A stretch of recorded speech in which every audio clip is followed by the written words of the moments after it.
O'zbekiston tabiiy boyliklarga boy, ammo so'nggi yillarda tuproq unumdorligi pasayib, yashil hududlar maydoni kamaymoqda. Bunday jarayon bizning kelajagimizga qanday ta'sir qiladi? Men Sardorbek, bu GISPAR loyihasi biz boshladik.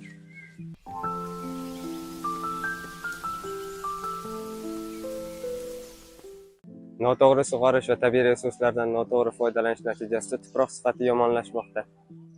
Tuproq unumdorligini saqlashda yashil hududlarning ahamiyati katta, chunki daraxtlar kislorod ishlab chiqaradi, namlikni saqlaydi va eroziyaga qarshi kurashadi. Biroq so'nggi yillarda sho'rlanish va ifloslanish natijasida tuproq sifati pasaymoqda. Ko'pgina yirik davlatlarda ekologik loyihalar amalga oshirilmoqda. Xususan, Afrika qit'asida joylashgan Yashil devor loyihasi. Ushbu loyihada Sahro Kabirning janubiy chegarasi bo'ylab Atlantika okeanidan to Qizil dengizgacha cho'zilgan ulkan ekosistem tiklash va o'rmon barpo etish tashabbusidir. 11 dan ortiq Afrika davlatlari qatnashmoqda. 1 trillion daraxt loyihasi.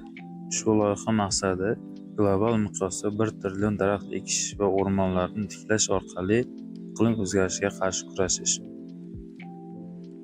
2023-yil holatiga ko'ra 1 milliarddan ortiq mablag' ajratilgan. 2024-yil boshiga kelib 150 milliarddan ortiq daraxt ekilgan. Daraxtlar asosan Amazonka, Sahro Kabir, Osiyo va Shimoliy Amerika hududlarida ekilmoqda. Loyiha 2030-yilgacha tugallanishi ko'zda tutilgan.